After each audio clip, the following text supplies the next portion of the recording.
Praise the lord. ప్రియమైన సహోదరి సహోదరులందరికీ mirror of Christ తరపు నుంచి శుభాలు. ప్రియమైనటువంటి వాళ్ళారా, మీరందరూ బాగున్నారని, అలాగే ప్రతిరోజు డైలీ వాగ్దానం ద్వారా ఆదరించబడుతూ ఉన్నారని విశ్వసిస్తూ ఉన్నాము. విన్న వాక్యాన్ని తప్పకుండా షేర్ చేయండి. పరిచర్య బహుభారం కలిగి ఉన్నది. సహకరించడానికి ముందుకు రండి. దేవుని నామాన్ని మహిమపరుద్దాం. మరి ఈరోజు దేవుడు మనతో మాట్లాడుతున్న బలమైన మాటలను బట్టి ఆదరించబడదాం. ఈరోజు దేవుని వాగ్దానము 2వ సమూయేలు గ్రంథము 22వ అధ్యాయము 33వ వచనము. దేవుడు నాకు బలమైన కోటగా ఉన్నాడు. దేవునికి మహిమ కలుగునుగాక. ప్రియమైన దేవుని బిడ్డ, నిజంగా దేవుడు మనకు కూడా బలమైన కోటగా ఉన్నాడు. కాబట్టే ఈరోజు మన పరిస్థితులు ఎలాగనో ఉన్నా కూడా మనము దిగబడిపోకుండా, మనము జారిపోకుండా, మనం పడిపోకుండా, మరి ఈరోజు వరకు సజీవుల లెక్కలో దానికి మన గొప్పతనం కారణం కాదు, కానీ మనకున్న ఆరోగ్యం కారణం కాదు, కానీ మనకున్న ఆస్తిపాస్తులు కారణము కానే కాదు, కానీ మన దేవుడు మనకు బలమైన కోటగా ఉండడాన్ని బట్టి మాత్రమే. కాబట్టి ప్రియ సహోదరి సహోదరుడా, ఆయనే మన కొండ కోట ఆశ్రయదుర్గమై ఉన్న దేవుడు. మరి అలాంటి గొప్ప దేవుణ్ణి కలిగి ఉన్న మనము బలమైన కోటగా ఉండి ఉన్నాము.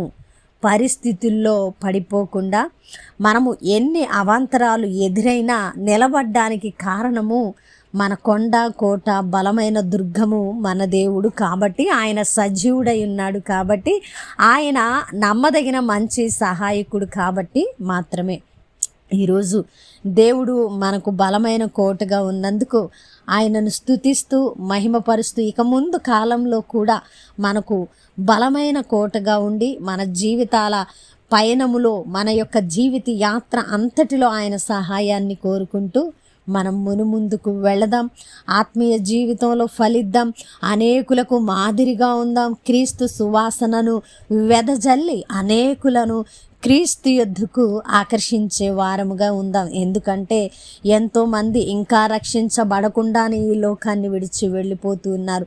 ఎంతోమంది సజీవుడైన నిజమైన దేవుని ఎరగకుండానే తమ జీవితాలను ముగించి వేస్తూ ఉన్నారు. అలాంటి వారిని దేవుని యొద్దకు తీసుకురావడానికి దేవుడు మనకు బలమైన కోటగా ఉన్నారు. కాబట్టి మనము వారికి మాదిరిని కనపరిచి దేవుని ప్రేమను చూపించి వారికి కూడా మన దేవుని పరిచయం చేసి వారిని కూడా మరి ఆ యొక్క బంధకాల అన్నిటి నుంచి విడిపించడానికి మనం కూడా ఒక కారణము అయ్యేవారముగా ఉందాం. కాబట్టి ప్రియ సహోదరి సహోదరుడా, అద్భుతమైన వాగ్దానం ద్వారా ఆదరించబడ్డారని విన్నవాక్యము ఫలింపు కొరకు ప్రార్థన. పరిశుద్ధుడా, ప్రేమ కలిగిన తండ్రి, మీకు వందనాలు. అద్భుతమైన వాక్యము ద్వారా మాతో మాట్లాడి మమ్మల్ని బలపరిచినందుకు వందనాలు. అవునయ్యా, మాకు బలమైన కోటగా మీరున్నందుకు మేము సంతోషిస్తున్నాం. ఇంకా అనేకులను మీ వద్దకు తీసుకురావడానికి ప్రభువా, మా వంతుగా మీ మాదిరిని కనపరిచి మిమ్మల్ని అనేకులకు పరిచయం చేసి ప్రభువా, మీ రాజ్య సువార్త వ్యాప్తిలో మేము కూడా నాయన మా వంతు బాధ్యతను నెరవేరుస్తామయ్యా అని ఎవరైతే ప్రభువా ఈ ప్రార్థనను అంగీకరించారో వారి పట్ల వాగ్దానాన్ని నెరవేర్చమని, చేసిన ప్రార్థనకు దీవెన జవాబిచ్చారని నమ్ముతూ ఈ ప్రార్థన నజరేయుడైన యేసుక్రీస్తు నామమున సమర్పించి అడిగి వేడుకుంటున్నాము తండ్రి, ఆమేన్. ప్రియమైన దేవుని బిడ్డలారా, విన్న వాక్యాన్ని తప్పకుండా షేర్ చేయండి. పరిచర్యకు సహకరిస్తారని విశ్వసిస్తున్నాం. దేవుని చిత్తమైతే మరలా కలుసుకుందాం. దేవుడు మేము దీవించునుగాక. ఆమేన్. దేవుని చిత్తమైతే మరలా కలుసుకుందాం. దేవుడు మేము దీవించునుగాక. ఆమేన్.